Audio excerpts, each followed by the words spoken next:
L'instinct d'un chien policier mène à un miracle final qui vous laissera sans voix.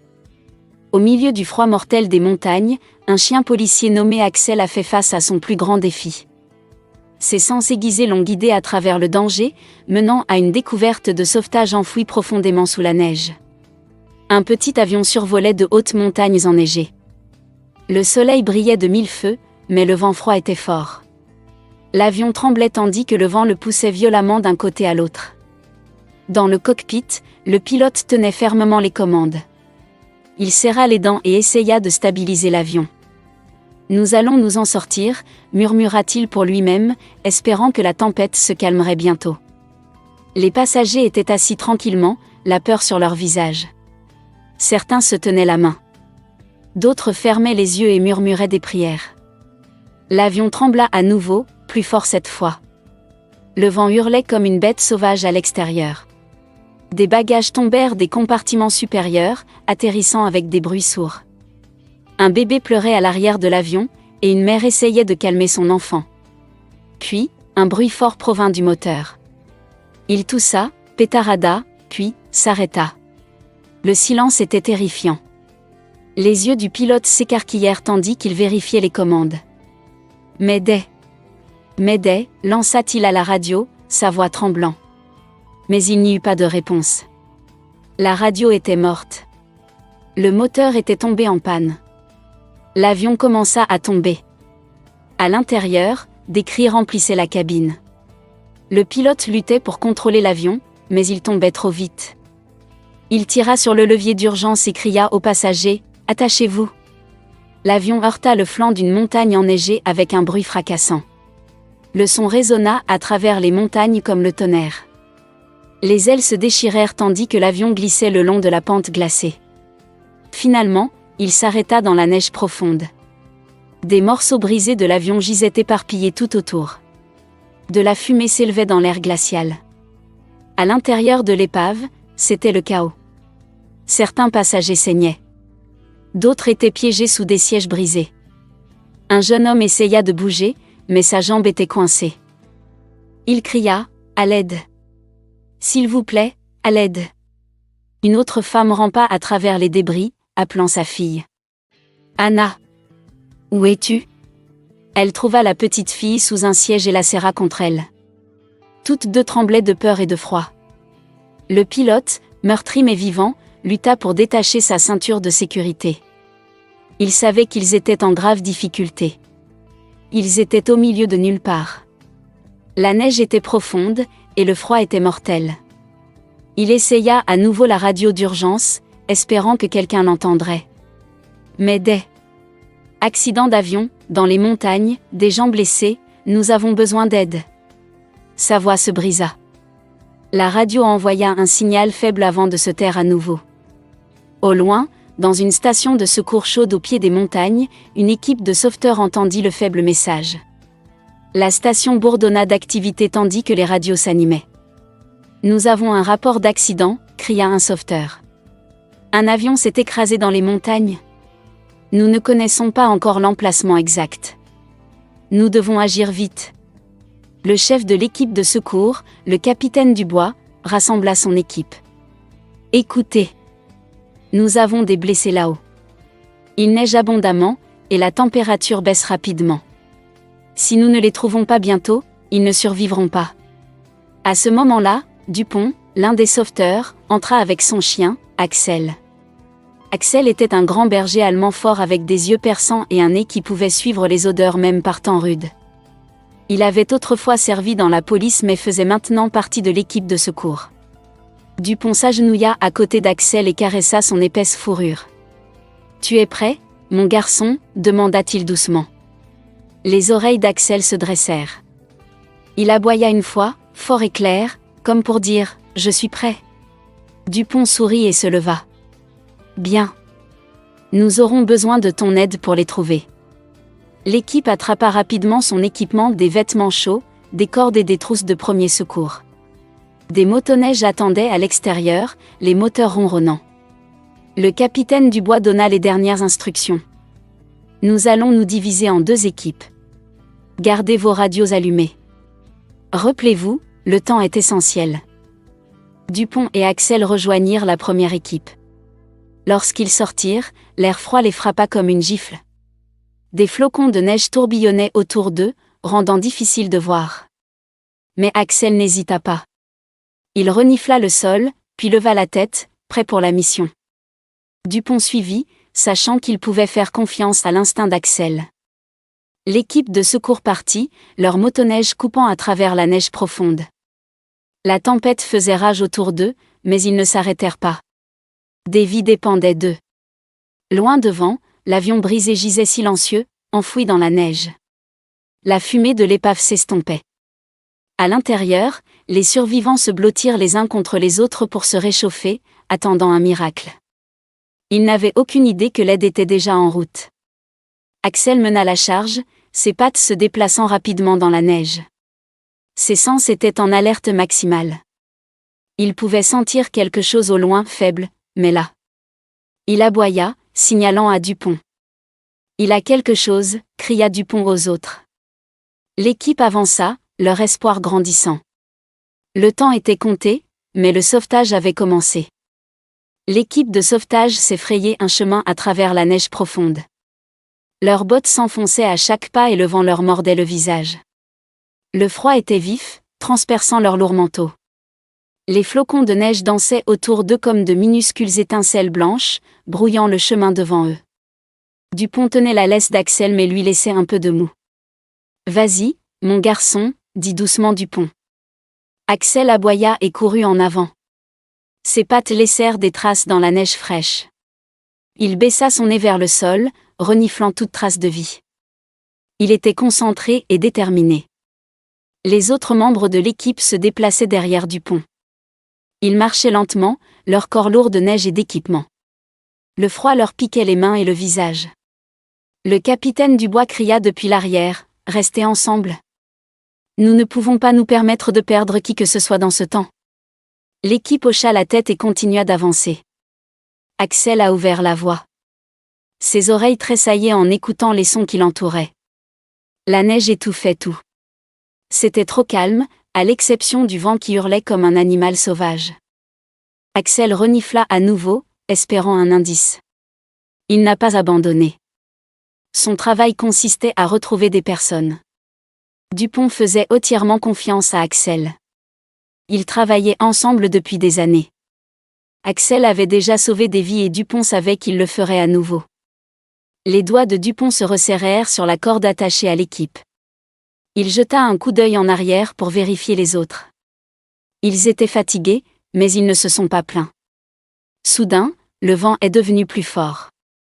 Il a crié à travers les arbres et a fouetté la neige dans les airs. La neige tombait plus fort, recouvrant les traces qu'ils avaient faites. La visibilité a chuté rapidement.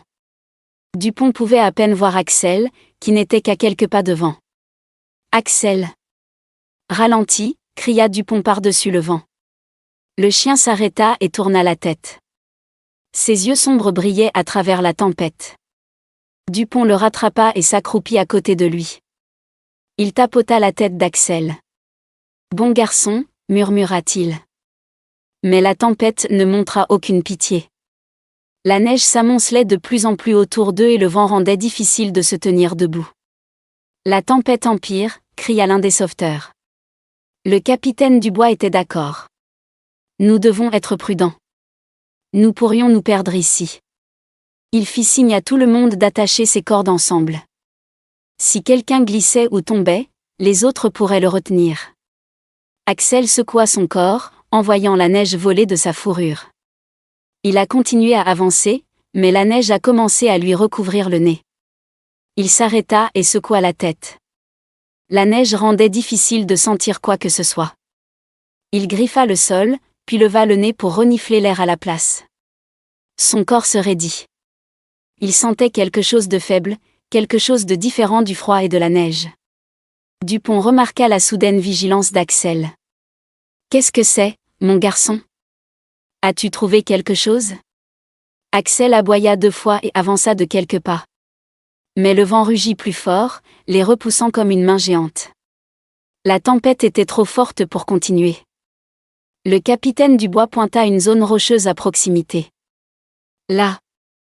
Nous devons trouver un abri. L'équipe trébucha dans la neige et atteignit une petite grotte. Ce n'était pas profond, mais cela leur donnait un peu d'abri contre le vent. Ils se sont blottis à l'intérieur, respirant fort. Dupont s'agenouilla à côté d'Axel, qui tremblait légèrement. Il sortit une épaisse couverture de son sac et l'enroula autour du chien. Il frotta le dos d'Axel et murmura : « Tu as fait du bon travail, mon copain. Nous allons continuer une fois que cette tempête se calmera. » Axel se pencha sur le contact de Dupont, sa queue remuant faiblement. Il faisait autant confiance à Dupont que Dupont lui faisait confiance. Les sauveteurs restèrent assis en silence, leur visage pâle à cause du froid. L'un d'eux alluma une petite lanterne, projetant une lueur chaleureuse dans la grotte. « Combien de temps pensez-vous que cela va durer » demanda un jeune sauveteur. Le capitaine Dubois secoua la tête. « Cela pourrait durer des heures. Nous devons attendre. Reposez-vous pendant que vous le pouvez. » Le vent continua de hurler à l'extérieur, mais à l'intérieur de la grotte, il y eut un moment de paix. Dupont fixa la lumière vacillante de la lanterne. Son esprit dériva vers les personnes piégées dans l'avion. Étaient-ils toujours vivants ? Étaient-ils effrayés et froids comme son équipe l'était maintenant ? Il ne pouvait pas se permettre de penser au pire. Il devait survivre. Axel était allongé à côté de lui, sa respiration régulière. Dupont gardait sa main sur le côté du chien, sentant le soulèvement et la descente de sa poitrine. « Nous allons les trouver, » murmura-t-il. « Tu nous conduiras à eux, comme toujours. » Les oreilles d'Axel tressaillirent à ces mots, mais il resta immobile, conservant son énergie. Les heures passèrent. La tempête à l'extérieur commença à faiblir. Le vent hurlant s'adoucit en un faible gémissement. La neige tombait toujours, mais pas aussi fortement. Le capitaine Dubois se leva et regarda dehors. La tempête se calme. Il est temps de bouger. Dupont et les autres se levèrent. Axel secoua la couverture et s'étira. Ses yeux étaient à nouveau brillants. Il renifla l'air et aboya, prêt à continuer. Dupont sourit. « C'est l'esprit, mon garçon. Allons-y. » L'équipe quitta la grotte et revint dans le froid. La neige était épaisse et irrégulière, mais il pouvait voir plus loin maintenant. Axel ne perdit pas de temps. Il renifla le sol puis l'air. Il sentit à nouveau l'odeur. Cette fois, c'était plus fort. Il aboya d'urgence et sprinta en avant. « Axel a quelque chose » cria Dupont. L'équipe suivit rapidement.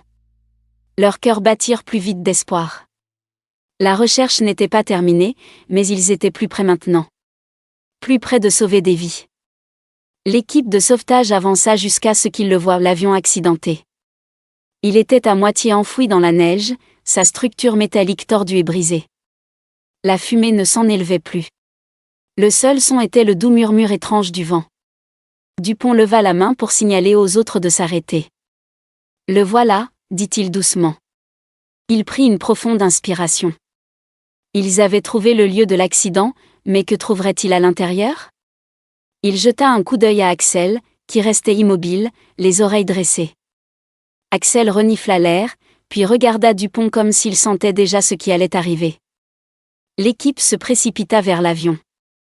Le capitaine Dubois cria : « Vérifiez s'il y a des survivants.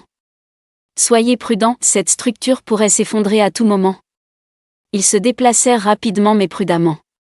Dupont grimpa dans l'avion par un trou sur le côté. L'intérieur était sombre et froid. Les sièges étaient cassés et jetés partout. Les bagages étaient éparpillés sur le sol. Une faible voix appela : « À l'aide, s'il vous plaît. » Dupont suivit le son et trouva une femme blottie dans un coin. Elle tenait un petit enfant serré dans ses bras. Son visage était pâle et ses lèvres tremblaient. « Nous avons besoin d'aide » murmura-t-elle. L'enfant s'accrocha à elle, trop faible pour parler. Ses yeux étaient à moitié fermés. « Tout va bien » dit doucement Dupont. « Nous sommes là maintenant. Vous êtes en sécurité. » Il tendit à la femme une couverture et une bouteille d'eau. « Buvez lentement. Gardez votre enfant au chaud. » Elle hocha la tête et fit ce qu'il disait. Le garçon gémit doucement, mais quand Axel s'approcha, ses yeux s'écarquillèrent un peu. Axel renifla doucement le visage de l'enfant et remua la queue. L'enfant tendit une main tremblante et toucha la fourrure d'Axel. Pour la première fois depuis l'accident, il esquissa un tout petit sourire. Pendant que Dupont aidait la mère et l'enfant, d'autres sauveteurs trouvèrent d'autres survivants. Un homme était allongé près de l'arrière de l'avion. Son visage était meurtri et sa jambe était pliée à un angle étrange. Il gémit de douleur. « Je ne peux pas bouger », murmura-t-il. Deux membres de l'équipe évaluèrent rapidement ses blessures. « Sa jambe est cassée », dit un sauveteur. « Nous devrons le sortir. » Ils le soulevèrent avec précaution sur une civière et le recouvrirent d'une couverture thermique. L'homme grimaça mais ne cria pas. Il était trop épuisé. Le capitaine Dubois vérifia les progrès. « Nous devons agir vite », dit-il. La tempête n'est pas encore finie et nous sommes encore loin du point d'extraction. Les sauveteurs distribuèrent de la nourriture, des vêtements chauds et des fournitures médicales. Les gens étaient faibles, mais l'espoir revint dans leurs yeux. Ils murmurèrent des mots de remerciement, bien que beaucoup pouvaient à peine parler. Axel resta près de l'enfant, le laissant caresser sa fourrure. Le garçon se pencha contre lui, se sentant plus en sécurité avec le chien à ses côtés.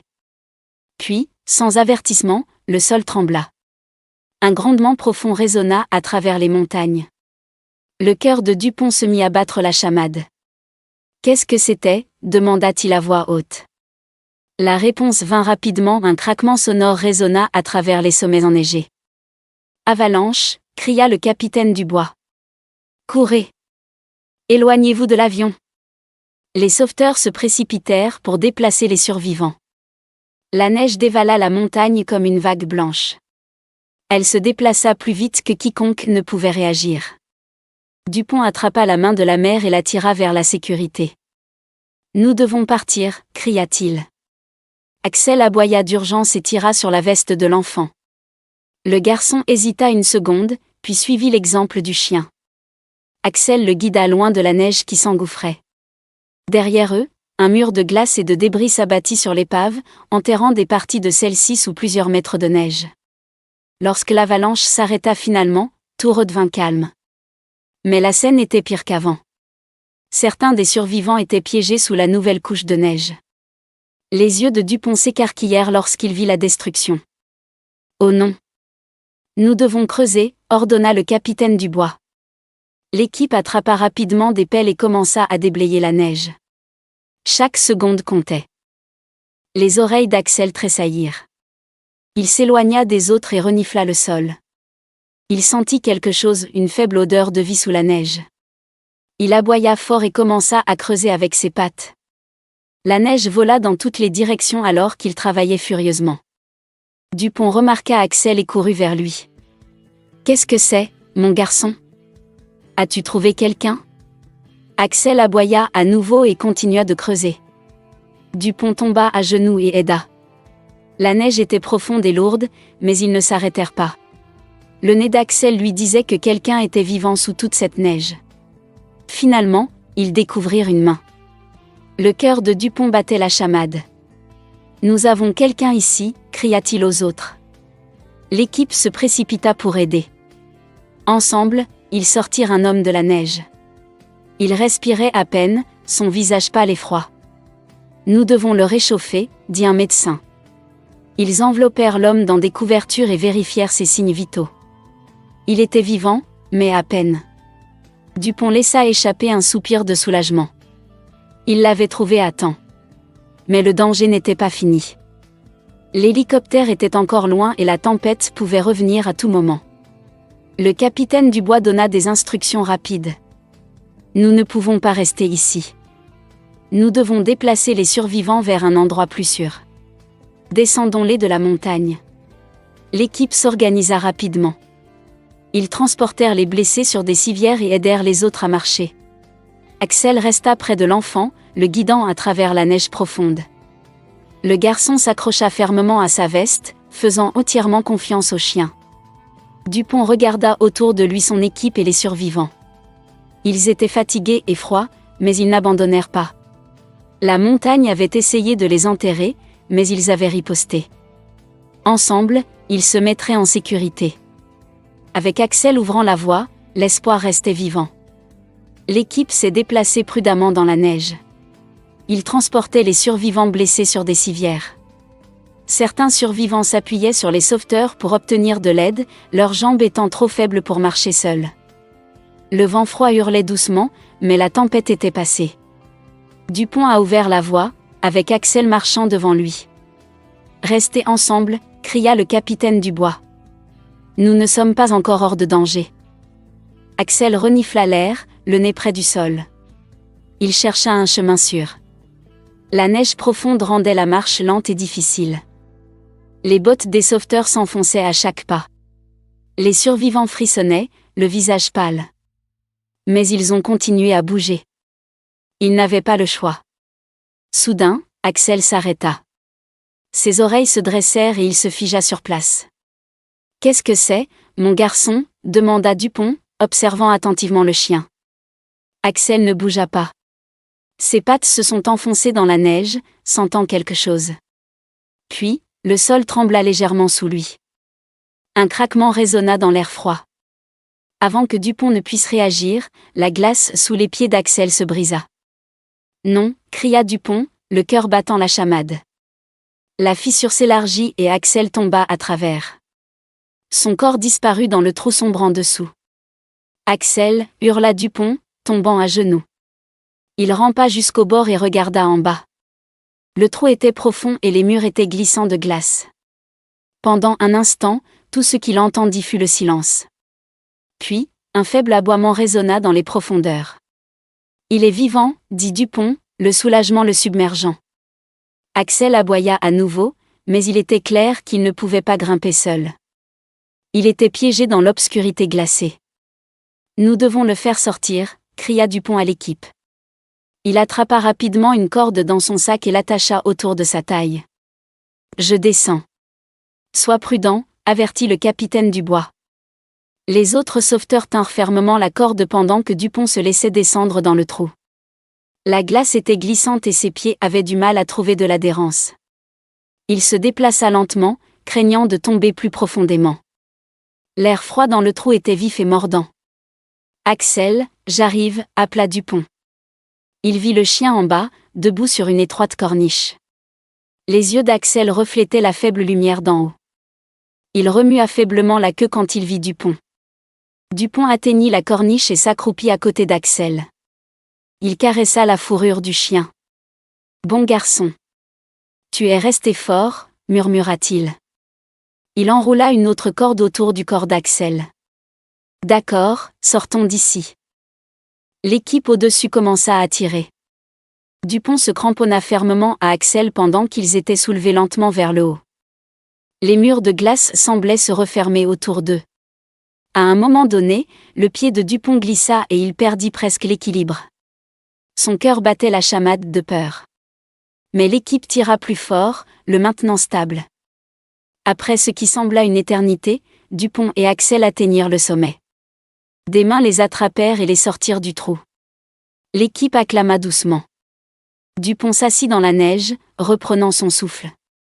Axel secoua la neige de sa fourrure et aboya joyeusement. « Tu m'as fait peur, mon garçon », dit Dupont avec un sourire tremblant. Il serra Axel dans ses bras, sentant la chaleur du corps du chien. « Nous n'avons pas beaucoup de temps », leur rappela le capitaine Dubois. « L'hélicoptère arrive bientôt. » Quelques minutes plus tard, le son lointain des pales de rotor emplit l'air. L'hélicoptère de sauvetage apparut au-dessus de la crête, son puissant projecteur perçant la lumière déclinante du jour. Il plana au-dessus d'une zone plane, et un sauveteur fit signe au pilote d'atterrir. Un par un, cria le capitaine Dubois. « Faites monter les survivants à bord. » Les sauveteurs aidèrent les survivants blessés et faibles à grimper dans l'hélicoptère. Dupont souleva l'enfant qu'il avait trouvé plus tôt. Le garçon serra Axel fort dans ses bras avant de grimper à l'intérieur. L'intérieur de l'hélicoptère se remplit de chaleur et de sécurité. Dupont se tourna vers Axel. « Viens, mon garçon. Il est temps d'y aller. » Mais Axel ne bougea pas. Ses oreilles tressaillirent et il fixa la neige. Il renifla à nouveau l'air, puis s'éloigna soudainement de l'hélicoptère. « Axel » appela Dupont après lui. Il courut pour le rattraper. Axel s'arrêta à quelques mètres et commença à creuser frénétiquement dans la neige. Dupont s'agenouilla à côté de lui. « Qu'est-ce que c'est ? Que as-tu trouvé ?» Axel continua de creuser, ses pattes se déplaçant rapidement. Dupont vit bientôt une main enfouie dans la neige. Ses yeux s'écarquillèrent. « Il y a quelqu'un ici » cria-t-il. Il aida Axel à déblayer la neige, révélant le visage d'un homme. Les yeux de l'homme s'ouvraient à peine, ses respirations étaient peu profondes. « Il est vivant » murmura Dupont avec émerveillement. L'équipe se précipita et sortit prudemment l'homme. Ils l'enveloppèrent dans des couvertures et le portèrent vers l'hélicoptère. « Tu l'as encore fait, mon garçon » dit Dupont en tapotant la tête d'Axel. Le chien remua la queue et aboya doucement. L'hélicoptère attendit que le dernier des survivants monte à bord. Dupont et Axel suivirent. L'équipe les aida à monter à bord et ferma la porte. Les rotors tournèrent plus vite et l'hélicoptère s'éleva du sol. À l'intérieur, les survivants sourirent faiblement. Une femme murmura « Merci », sa voix remplie de gratitude. L'enfant serra Axel à nouveau dans ses bras, reposant sa tête sur le dos du chien. « Tu es un héros, mon garçon », dit Dupont en caressant doucement la fourrure d'Axel. Le chien soupira et ferma les yeux. Il était fatigué mais heureux. La chaleur de la cabine et les douces voix autour de lui apportaient la paix. Alors que l'hélicoptère s'éloignait des montagnes enneigées, Dupont regarda par la fenêtre. Le lieu de l'accident était loin en contrebas maintenant, mais il savait qu'ils avaient sauvé tout ce qu'ils pouvaient. Ce n'était pas seulement de la chance. C'était du travail d'équipe, du courage et le lien entre un homme et son chien. Dupont se rassit et sourit doucement. « Repose-toi maintenant, Axel. Tu l'as mérité. » Le chien ne bougea pas. Il dormait déjà, sa respiration régulière et calme. Le sauvetage était terminé, et il rentrait enfin à la maison.